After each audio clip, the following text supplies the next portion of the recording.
Mademoiselles, Mesdames, Messieurs, Lionel Guyonnet. Lionel. Bonjour à tous, merci d'être présents pour la conférence astrophotographie. Donc je me présente, Lionel Guyonnet, je suis astronome et astrophotographe amateur. Donc j'ai débuté l'astronomie en 2011 et je me suis dirigé sur l'astrophotographie en début 2015.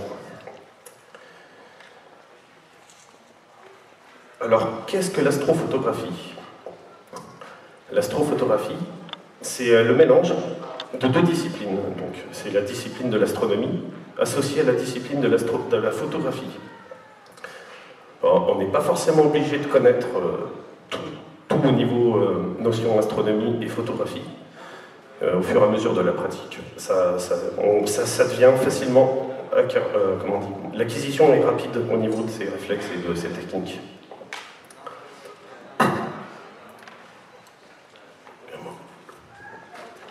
Donc rapidement, la première astrophotographie a été faite en 1850. C'était une photo stellaire. Ensuite, il y a eu une grosse évolution dans les années 70 avec l'argentique. Puis, à la fin des années 90, la révolution du numérique est arrivée. Ce qui a permis de rendre très accessible cette discipline.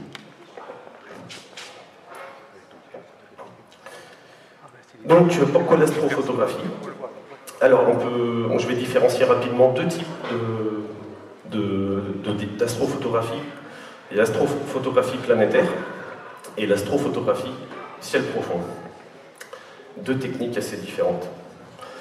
Donc, l'œil humain est un instrument merveilleux, mais il a ses limites. Alors, quand on veut observer ou photographier du planétaire, donc des planètes, l'œil humain, il n'y a aucun souci au niveau des couleurs et des détails, on voit très bien.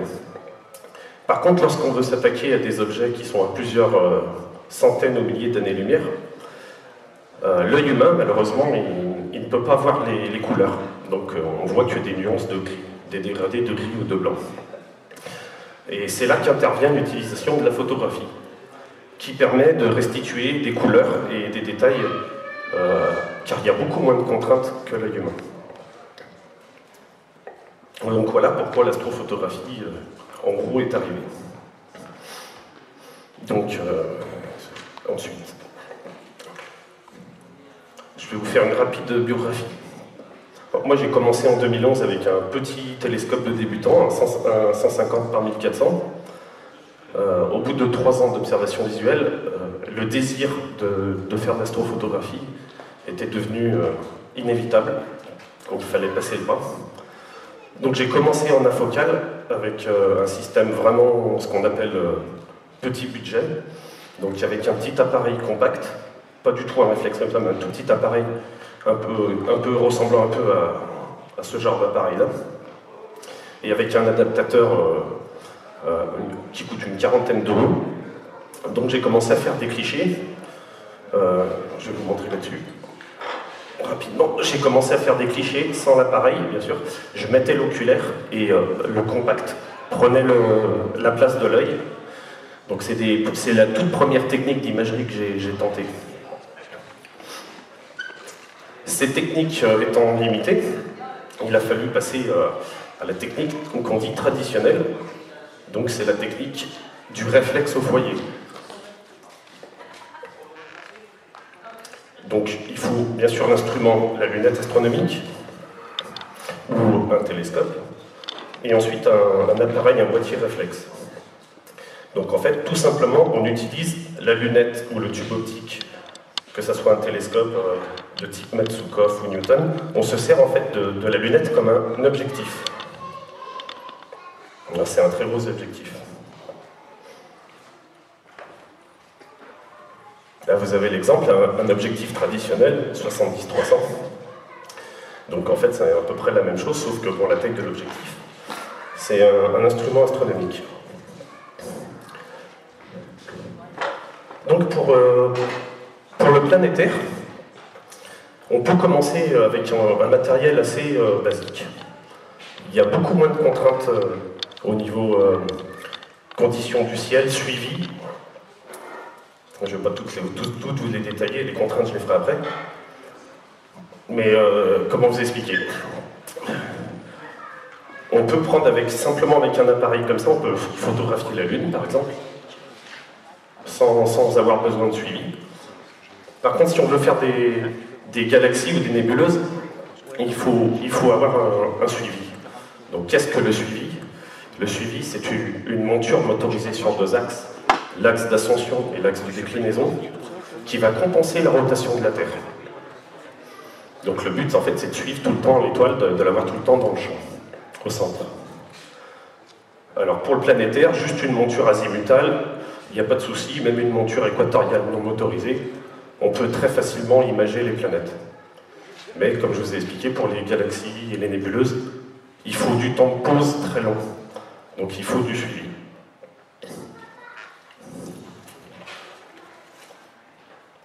Donc voilà, comme j'ai expliqué, pour le ciel profond, tout ce qui est ciel profond, vous pouvez aller voir plus tard sur mon stand, il y a une monture motorisée.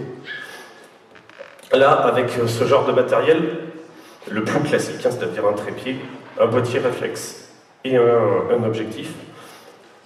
Donc on peut photographier la Lune sans aucun problème. Et on peut aussi faire ce qu'on appelle du grand champ. Donc le grand champ, il n'y a pas forcément besoin d'avoir un suivi. Par contre, il faut un objectif avec une focale très courte. Donc la focale, c'est la longueur.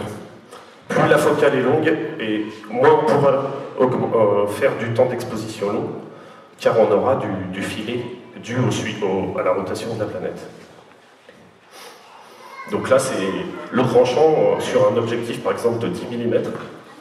On peut aller taper de la pause de 30 secondes, sans suivi. Ce qui nous offre les possibilités de photographier la Voie lactée, dans des conditions optimales.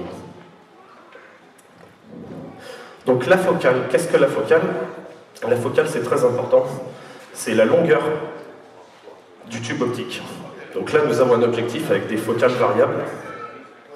Cette focale va déterminer le grossissement et la largeur du champ qu'on va avoir sur le capteur numérique. Donc plus la focale est grande, plus le champ est restreint, mais plus le grossissement est conséquent. Plus la focale est courte, c'est l'inverse. Plus on a un champ plus large et les temps d'exposition, surtout, on peut les rallonger. Le souci avec les grandes focales, c'est de faire de la longue pause.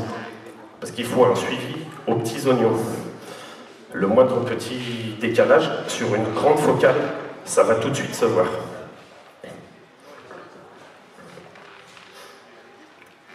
Donc après, donc là vous avez le grand champ. Je vous ai expliqué un petit peu le planétaire. Je vais revenir un peu sur le planétaire.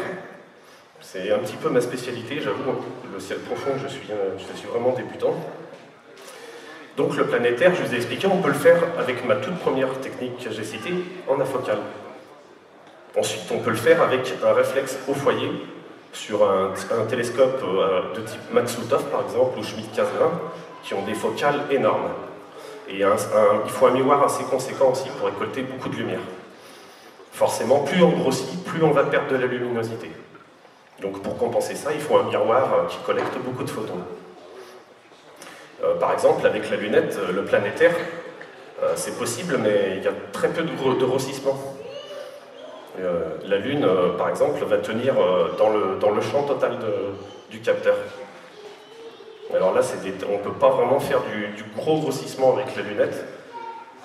Mettre des lentilles de Barlow, c'est un instrument qui multiplie la focale. Sur ce genre d'instrument, mais n'est pas du tout utile. On perd trop en luminosité et en signal.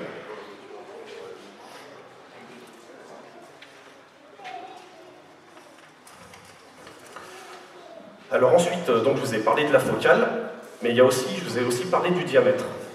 Et c'est ce qu'on appelle le rapport focale-diamètre.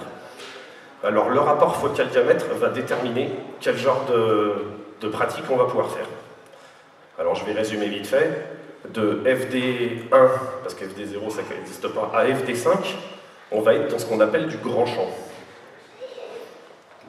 Ensuite, de FD5 à peu près à FD10, on va être dans la polyvalence, qui va être plutôt destinée au ciel profond quand même. Alors ensuite, à partir de FD10 jusqu'à FD30, là on va aller chercher du planétaire très très gros, en très gros grossissement. Donc comme je vous ai expliqué, la longueur est toujours tributaire du diamètre. C'est une notion la plus importante dans le choix d'un appareil, d'un instrument optique.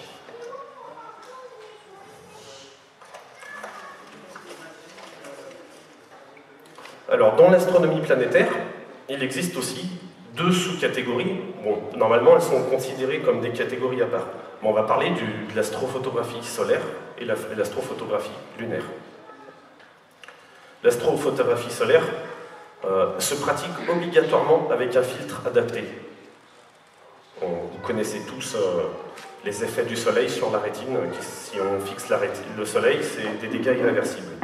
Autant, je vous laisse imaginer le rayon qui rentre dans la lunette, qui est concentré, ça fait un effet de loupe. Donc sans le filtre, déjà on détériore le matériel et on détériore aussi l'œil. Alors pour le solaire, justement, il faut absolument ce filtre. Et on va aussi conseiller une grosse focale. La focale idéale, le rapport FD idéal, c'est FD10.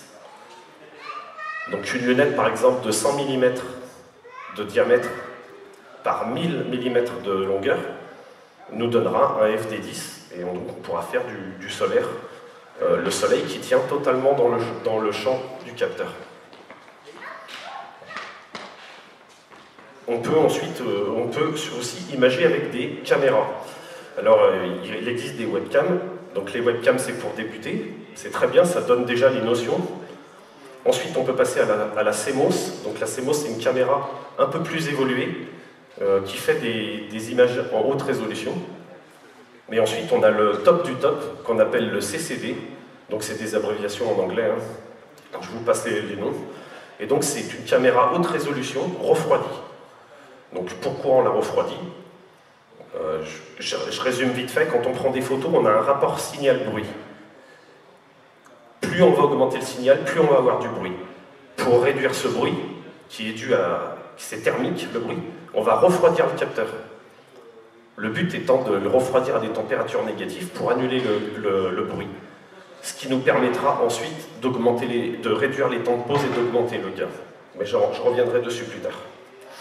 Donc pour l'astrophotographie solaire, planétaire, lunaire, les caméras de type webcam CMOS sont parfaites, sont adaptées. Aujourd'hui, on a des appareils de chez SVU, par exemple, qui sont à 300 € et qui fournissent un résultat haute résolution assez spectaculaire. Il y a 10 ans, c'était pas concevable, hein, de tels objets, enfin de tels appareils à des tarifs comme ça.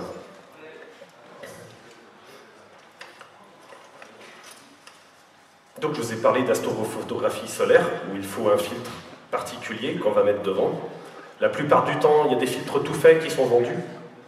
On peut aussi les fabriquer, donc bien sûr, il faut un travail rigoureux, hein. Il ne faut pas abîmer la feuille, il ne faut pas qu'il y ait d'endroit où le soleil puisse passer. Donc l'astrophotographie lunaire, je vous en ai parlé rapidement, donc je vais résumer, on peut le faire avec un boîtier simple et un objectif 300 mm par exemple, c'est pas mal, hein, déjà, on a un beau soleil au milieu du capteur. Ensuite, si on veut faire de la tache solaire, donc ça c'est très intéressant la tache solaire, on va utiliser plutôt une caméra CMOS qui va nous fournir un grossissement assez conséquent.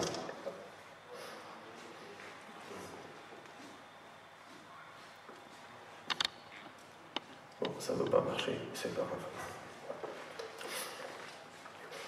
Ensuite, il y a le ciel profond, je vous en ai parlé. Je reviendrai dessus un peu plus tard. Le ciel profond et le grand champ, c'est deux choses différentes. Le grand champ, voilà, on le fait avec un appareillage simple.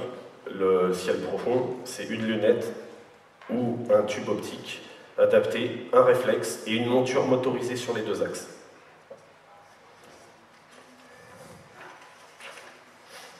Alors, il y a plusieurs étapes une fois qu'on a tout le matériel.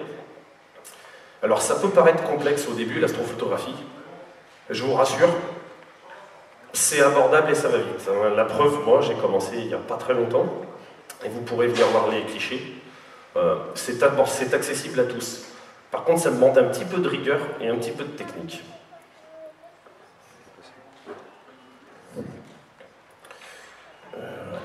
pas, je crois que c'est l'image... ouais, ça doit être l'image 8. Ouais, tiens, celle d'avant, c'est très bien. Donc voilà, là vous avez l'exemple hein, de... Donc là, il y a la monture motorisée sur les deux axes. Donc là, il y a deux setups différents. Là, vous avez un setup planétaire. Vous avez un setup planétaire, donc tube grosse focale, et là un setup ciel profond. Donc là, c'est un petit peu plus complexe. Il y a un système d'autoguidage. J'en parlerai vite fait parce que c'est compliqué, je ne vais pas m'éterniser dessus. Donc là, on a la caméra planétaire, haute résolution, qui sert aussi d'autoguidage. Mais on peut aussi la modifier et on peut faire du ciel profond. On peut faire un montage maison, ça existe, on est bricoleur, pour la refroidir. Donc là, on a la roue à filtre. Donc il y a plusieurs filtres pour avoir les planètes en couleur. Luminance, rouge, vert et bleu. C'est plus pratique d'avoir une roue à filtre pour les faire tourner. Parce que là, sinon, à chaque fois, il faut démonter et le mettre sur la caméra. Donc ensuite, une fois qu'on a le matériel, il y a des notions qu'il faut qu'on connaisse. C'est une notion d'acquisition. Donc l'acquisition, ça se fait, je vais essayer de vous montrer comme ça. Qui va bien s'allumer.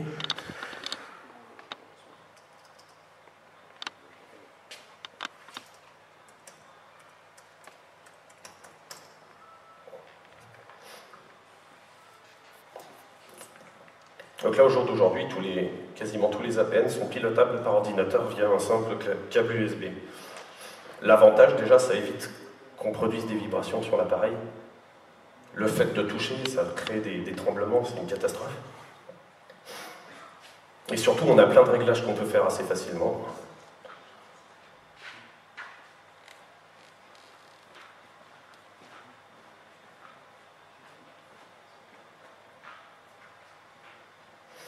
Donc voilà, là c'est un exemple. Donc là j'ai déclenché, l'image va apparaître. C'est là qu'on va pouvoir parler d'acquisition, de mise au point et compagnie. Donc voilà, quand on commence en astrophotographie, on n'y connaît pas trop, on fait une première photo. Et la photo est floue, ou la photo est surexposée. Donc là, déjà il faut avoir des notions de mise au point. C'est comme sur tous vos appareils. Là, la mise au point, la plupart, c'est automatique. Mais quand on passe en mode manuel, il faut être précis. Donc là, sur tous les instruments, les tubes optiques, on a un système de Crayford qui s'appelle, ça s'appelle Crayford par le constructeur. Et c'est ça qui va nous faire la mise au point. Donc là, c'est le premier paramètre d'acquisition qu'il faut faire, c'est la mise au point. Donc ensuite, il y a des réglages d'exposition. Vous savez tous ce que c'est qu'une photo surexposée. On prend une photo en plein jour et quand on a ce résultat sur l'écran, c'est tout blanc. C'est pas les vraies couleurs, c'est surexposé. Donc ça, on peut le régler avec 3 réglages. Le réglage de l'ISO. Donc c'est un nom, c'est un code. Et l'ISO, c'est ce qui va déterminer la luminosité et la sensibilité du capteur. On peut aussi jouer avec la focale de l'appareil. Dessus, ça s'appelle F sur Canon, par exemple. Donc, si on va à une focale de 1, ça sera très lumineux. Si on met focale 22, ça sera très sombre. Donc ça permet de jouer aussi sur la luminosité et la surexposition. Et enfin, on va partir sur le temps d'exposition, l'ouverture. Donc, pour le planétaire, on prend des temps d'ouverture qui sont très courts. Par contre, pour de l'astrophotographie ciel profond, il faut ou du grand champ, il faut qu'on parte minimum sur de la demi-minute, minimum, hein, si on veut du résultat, du 30 secondes. C'est le minimum. Ensuite, on peut monter avec l'autoguidage à des pauses de 20 à 25 minutes.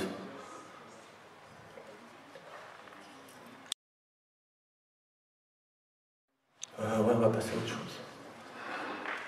Ah voilà, c'est très bien. Donc les contraintes. Donc une fois qu'on a le matériel et qu'on a la technique, les réglages, on a aussi les contraintes. Des contraintes qu'on ne pourra jamais... on sera toujours tributaire de ces contraintes. Et le premier, c'est la météo. Donc la météo et les turbulences atmosphériques. L'ennemi de l'astrophotographe, c'est les perturbations dues aux turbulences atmosphériques. Donc ça déforme l'image, on n'a pas de netteté, on n'y peut rien. Là, on est tributaire, donc il y a des jours où il y a beaucoup plus de turbulences que d'autres,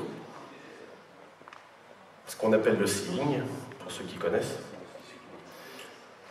Donc un taux d'humidité élevé, c'est pareil, c'est un ennemi, ça va induire beaucoup de buée.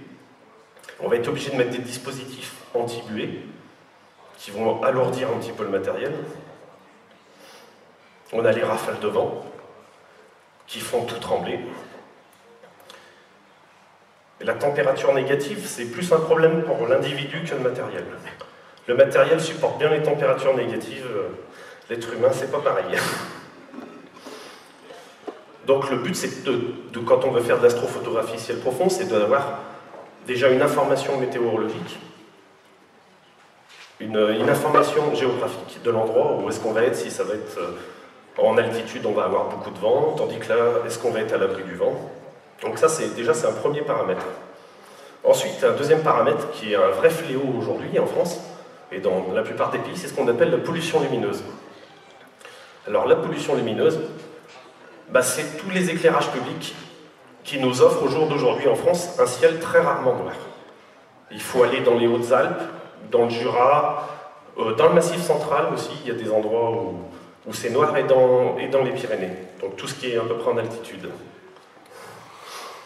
Donc là, comme c'est un véritable fléau, quand on veut pratiquer l'astrophotographie ciel profond, il vaut mieux s'éloigner des villes. Il existe des filtres anti-pollution de type CLS ou UHC, mais c'est pas magique. On pourra augmenter le temps de pause avant d'avoir un gradient. Ce qu'on appelle un gradient, c'est une lumière qui vient détériorer le noir du ciel. Donc on a beau avoir des filtres, moi j'ai testé en plein cœur, je suis de la région lyonnaise, je suis de Lyon, j'ai voulu essayer du ciel profond en ville avec des filtres adaptés. On ne peut pas dépasser 1 minute 30 de pause. Donc 1 minute 30, ça réduit les objets. Ensuite, on a des contraintes qui s'appellent logistiques. Une monture motorisée demande une alimentation en 12 volts continue. Si vous rajoutez la résistance chauffante, c'est encore une fois du 12 volts continu. Alors quand on est à la maison, quand on fait du sédentaire, on tire une rallonge, une prise, il y a des adaptateurs 220, 12 volts, ça s'achète, on y branche, il n'y a pas de souci. Mais quand on veut faire, moi j'ai pas de chance par exemple, je ne peux pas faire de ciel profond à cause des éclairages qu'il y a là. Donc je vais faire ce qui s'appelle du nomade. Donc je vais déplacer mon appareillage dans un endroit adapté. Donc il va falloir que je fournisse du 12 volts. Donc il faut penser à l'alimentation. On va partir sur de la batterie de moto ou de voiture. Il vaut mieux partir sur de la batterie de voiture. Il y a des accessoires qui sont vendus, mais qui sont quand même assez onéreux. Bon, si on est un petit peu bricoleur, une batterie de voiture d'occasion, un petit coffret, une prise allume-cigare. Et on a une batterie. Moi j'ai une autonomie, par exemple, à 70 ampères. J'ai encore jamais réussi, en faisant 12 heures de veillée, à descendre la batterie. Alors pareil, forcément, vous avez parlé du froid, donc là c'était l'année dernière, c'était en début de veillée. On était à moins 3,8, on a fini à moins 9 degrés. Alors le matériel, il n'y a pas de souci, il gèle, mais il est encore vivant. Par contre, les individus, on reste debout des heures, on n'est pas très actif, donc il faut bien penser aussi à un équipement hivernal pour l'individu. Et bien sûr, il faut aussi prévoir de la restauration, parce que dans le froid, on mange les calories très très vite. L'année dernière, j'ai perdu 4 kilos en faisant, déjà que je ne suis pas épais, j'ai perdu 4 kilos en un mois d'hivernage.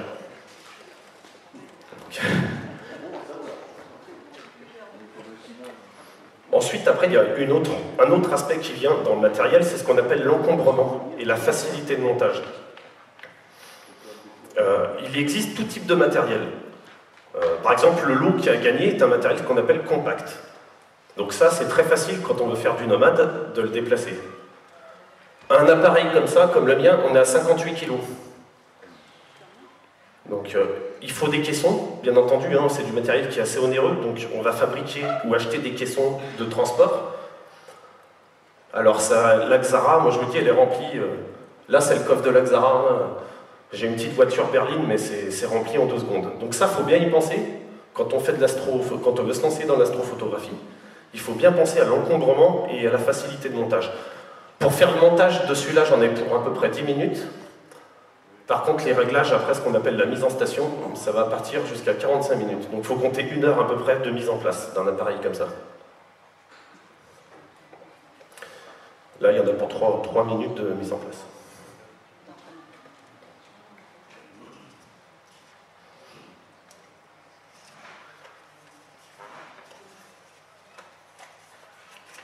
Alors on va partir aussi, je vais vous donner quelques petites notions de caractéristiques optiques. Alors qu'est-ce qui déterminera un appareil? Je vous ai expliqué la focale, le diamètre, mais il y a aussi des caractéristiques techniques du tube optique. Il y a ce qu'on appelle la magnitude limite, au maximum. Alors dans le ciel, on a des étoiles de référence qui ont des magnitudes 10, 12, et après on part dans des objets qui sont beaucoup moins lumineux, comme Pluton par exemple, la magnitude 14,9. Si on achète une lunette qui a une magnitude maximum de 10, on pourra voir des objets de magnitude 12, mais les objets de magnitude 15, on ne les verra pas. Donc ça va déterminer le taux de luminosité qu'on va pouvoir capter. Ensuite, on a ce qu'on appelle le grossissement utile. Sur cet appareil-là, le grossissement utile, c'est maximum 76 fois.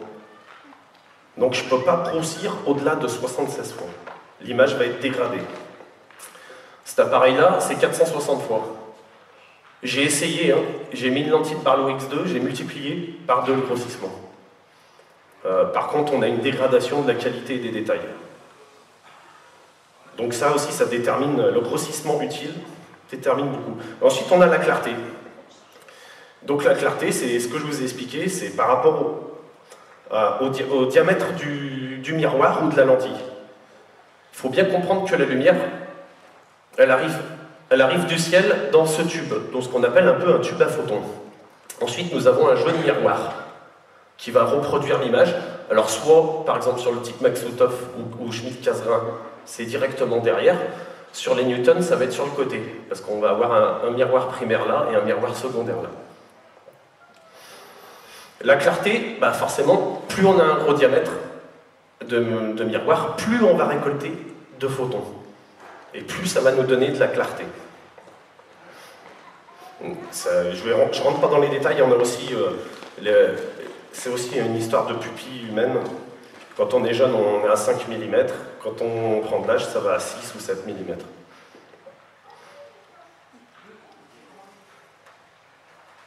Voilà, c'est ça.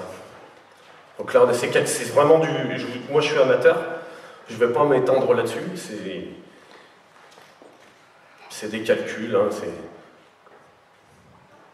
normalement, quand on achète un instrument, le fournisseur nous donne tout ce qu'il faut. C'est assez compréhensible. Il suffit de poser les bonnes questions ou de lire dans les caractéristiques techniques. On trouve les informations qu'il nous faut. Quelques notions de base d'imagerie. Donc, l'imagerie, on va parler d'une valeur qui s'appelle l'arc seconde par pixel. C'est un mot barbare. Alors, en fait, un degré, c'est divisé en 60 minutes d'arc, qui sont elles-mêmes divisées en 60 secondes d'arc. C'est une mesure de distance en imagerie. Ensuite, on a l'échantillonnage. Donc, l'échantillonnage, pareil, c'est un mot barbare. Ça représente la portion angulaire du ciel vue par un pixel ou un capteur CCD. Il dépend de deux paramètres, c'est la dimension du pixel et la focale de l'instrument. Et c'est ça qu'on exprime, ce rapport, ça s'exprime en secondes d'arc par pixel. Alors, il ne faut pas confondre l'échantillonnage et la résolution, c'est des notions très différentes. Qu'est-ce que je pourrais vous donner comme exemple? La caméra Zrou. Non. Après, je crois que c'est après. Voilà, c'est très bien. Non, là, c'est le début, c'est pas grave. Il me faudrait juste une photo avec le Mac et la zoom. Voilà, ou sur la lunette. Bon, on va partir sur la lunette. J'étais parti sur quoi? Bon, bah, c'est pas grave, j'ai oublié de la mettre. Donc là, j'y vite fait, je résume. Je reviens en arrière, donc là, c'est ce qu'on appelle le ciel profond. Donc là, on a 2 galaxies. Donc là, j'ai utilisé la lunette, qui a une courte focale, 480 mm, avec un diamètre de 80 mm. Ça nous donne un rapport FD de 5,6, ce qui est idéal pour avoir du grand champ. Déjà, ce qu'on appelle du grand champ. C'est pas vraiment du grand champ, mais on a plusieurs choses. Là, on peut voir qu'il y a 1, 2, 3, 4 galaxies. Celle où il y a le Mac. Voilà. Alors là, voilà. Différence. On a une grande focale. Le tube, c'est trompeur. Le tube est court, mais c'est comme s'il mesurait 2,70 m. Avec un 180 mm de diamètre en miroir, on a un rapport FD de 15. Donc forcément, là, je peux faire surtout du planétaire. Si je voulais faire une galaxie, j'aurais que le bulbe. Je n'aurais pas la galaxie en entier. Donc l'échantillonnage, voilà. Là, on a un bel exemple d'échantillonnage. Il existe plusieurs caméras avec des tailles de pixels différentes. Ça va de 8 microns jusqu'à 2,75 microns. Plus on va dans des pixels petits, plus il va falloir une focale grande. Donc ce qu'on appelle l'échantillonnage, on va acheter une caméra. Si on prend, par exemple, là on a 2700 mm de focale, l'idéal, ça serait des pixels de 3,75 microns. Les fabricants de caméras nous offrent tout un panel de pixels différents. Justement, ils nous offrent, selon l'appareillage, on peut mettre ce qu'on veut. Mais il faut bien calculer l'échantillonnage. Donc là, la caméra qui m'a permis de faire des photos en haute résolution avait un échantillonnage de 2700 mm en focale. C'est ce qu'il fallait. Donc moi, bon, bah, j'ai eu de la chance, j'avais 2700 mm de focale, donc la caméra, l'échantillonnage est parfait. J'arrive à avoir la qualité qui est bien reproduite. Alors si l'échantillonnage est mauvais, on va avoir une perte de détail, une perte de luminosité, ou à l'inverse, beaucoup trop de luminosité.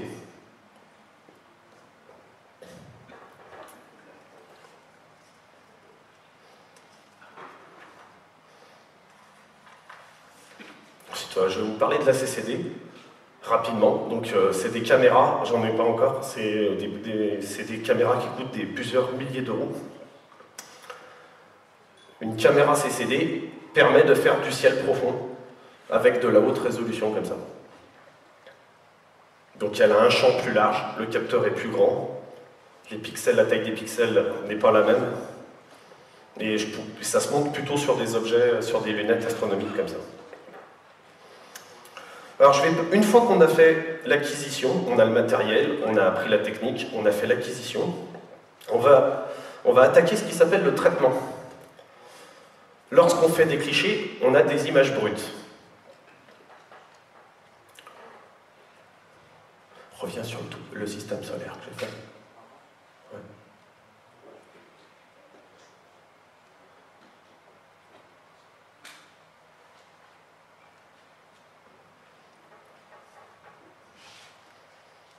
Voilà. Alors, là, c'est un petit montage photo que j'ai fait avec toutes les planètes, sauf Pluton et la Terre, bien entendu, ces deux, j'ai pas pu les voir. Et la Terre, c'est très dur. J'ai essayé d'envoyer l'appareil photo en l'air, j'ai pas eu de résultat. Il marche plus l'appareil photo.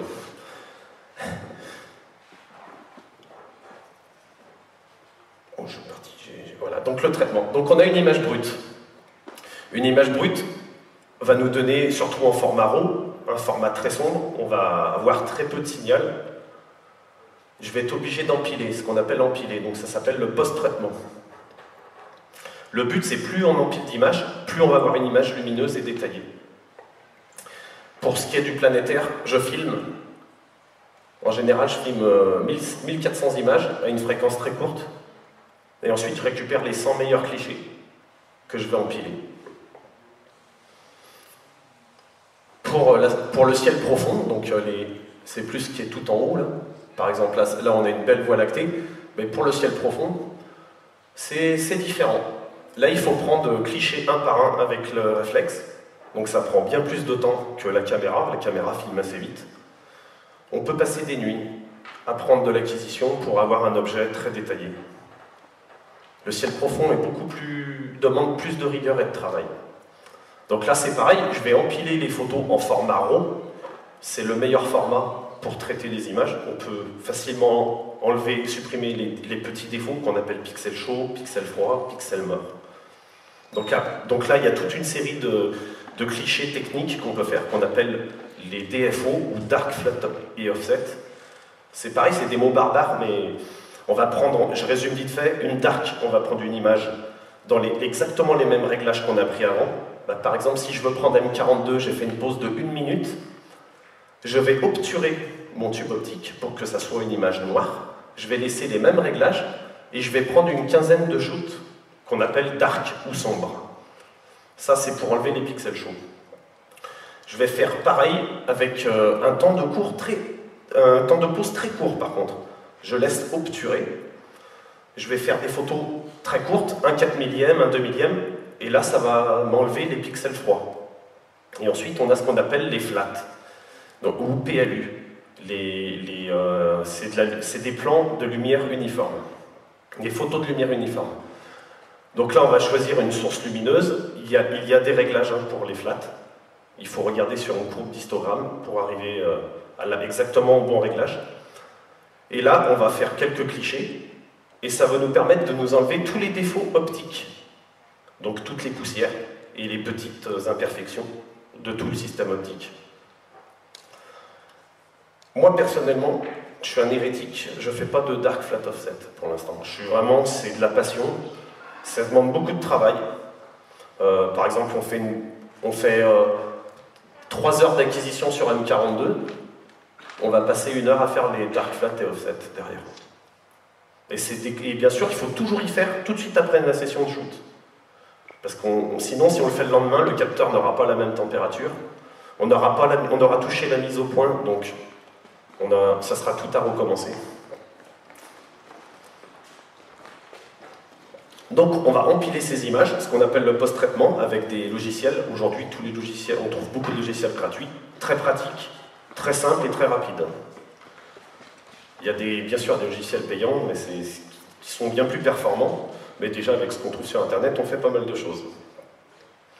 Ensuite, il y a le traitement.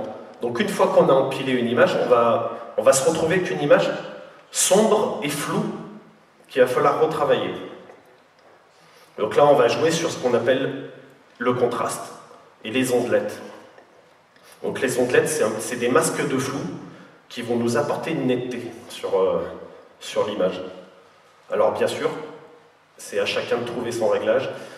Au début, c'est pas évident, soit on surtraite, soit on sous-traite. Avec la pratique, on arrive à trouver le bon équilibre. Et la maîtrise des logiciels aussi. Il faut quand même avoir quelques petites notions d'informatique. Au jour d'aujourd'hui, l'astrophotographe, il faut qu'il soit astronome, photographe et un petit peu informaticien.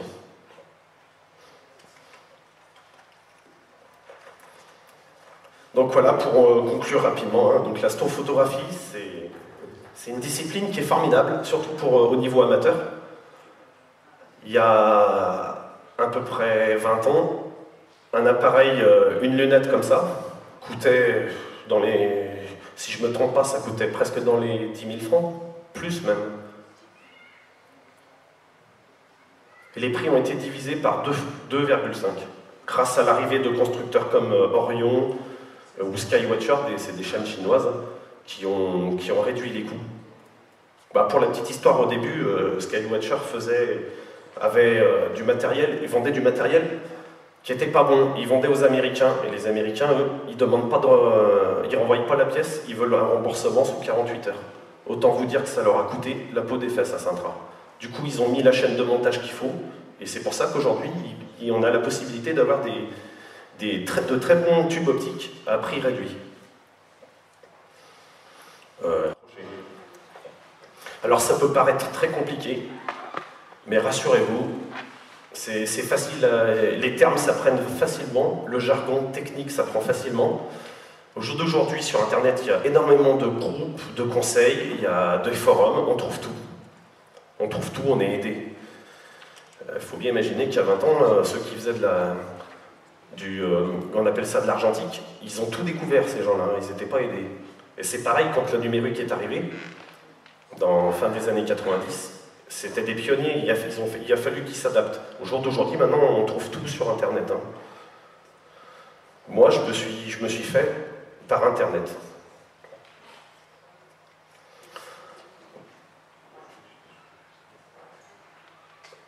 Donc voilà, si vous avez des questions maintenant. Non, je vais envoyer la vidéo. Je vais envoyer une petite vidéo. Ouais.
sens la question là. Oui, bonjour, bonjour. Bonjour Lionel. Moi j'aurais une question à te poser tout ça. Une question vraiment très basique.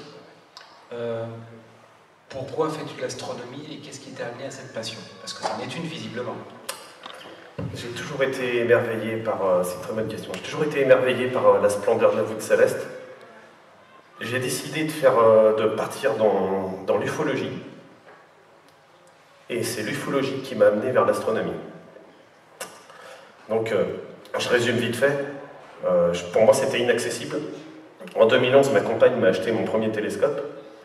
Et là, ça a été une histoire d'amour qui ne finira jamais. Voilà. Avec qui? Comment? Oui. Avec l'astronomie.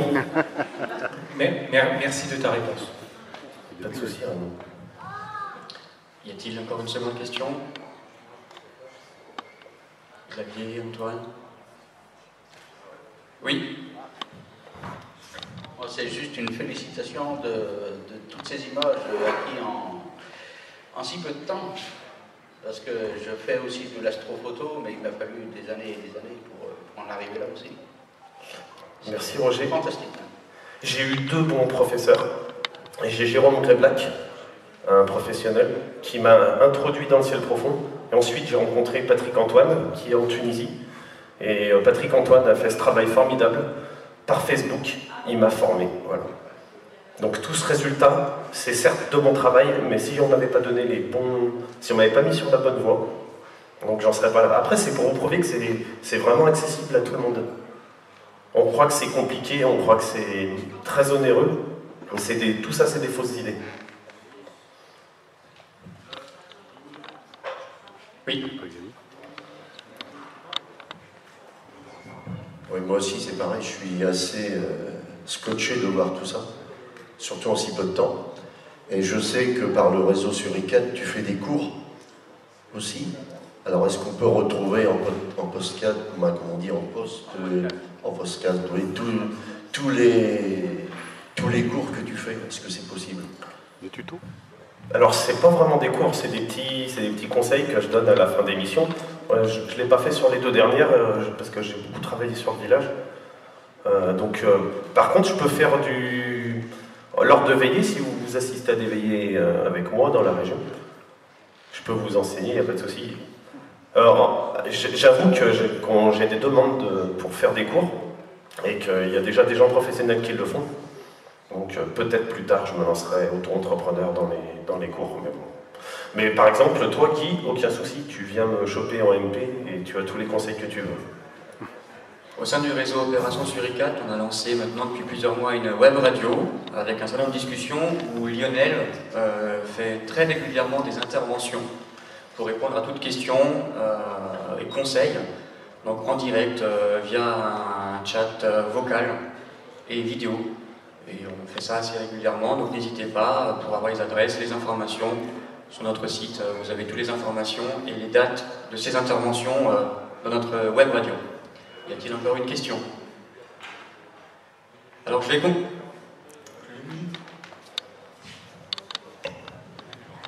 Je suis intrigué par le petit truc qui est fixé sur le côté de l'objectif qui est sur la table là.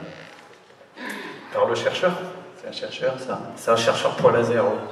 D'accord. Ok. Donc j'ai oublié de le préciser, mais il faut bien... Et ça se met en parallèle. C'est comme pour un fusil. Ouais, un fusil de précision. On pointe le ciel, c'est vaste. Ouais, bah oui, il y a des millions d'étoiles et on a besoin de ce pointeur. Il faut bien l'aligner, il faut bien le régler. D'abord, on règle assez loin sur un clocher ou sur une antenne pour que les deux soient vraiment bien parallèles. Et ensuite, ça nous aide quand on veut pointer une étoile Vega, on se sert du pointeur laser. D'accord.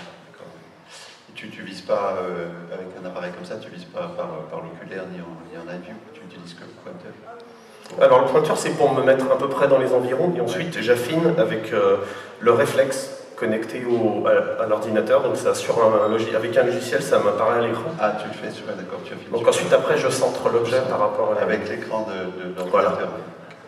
Parce que c'est trop petit l'écran du réflexe. Bien, oui, c'est trop petit. C'est assez difficile de pointer correctement avec que ce soit le viseur optique, ouais. Le viseur optique ou même en live view, c'est assez difficile. Le système de mise au point. Ah, micro. Non, c'est juste... Oh. Pas de raison de t-shirt. Le système dont tu parlais pour la mise au point qui est utilisé là, tu peux nous donner des détails, merci. Sur les appareils d'entrée de gamme, on a des molettes de mise au point qui sont, on va dire, assez barbares. Le mouvement n'est pas vraiment fin. Sur des objets, des tubes optiques de meilleure qualité, le constructeur a d'ores et déjà intégré ce qu'on appelle un Crayford microfuseur. Donc ça permet en fait de jouer millimètre par millimètre, voire même en dessous du millimètre. Tu découples le... C'est un Ça découpage. permet d'avoir vraiment une mise au point d'affiné au plus fin possible. Parce que les mouvements sont plus fluides et plus précis.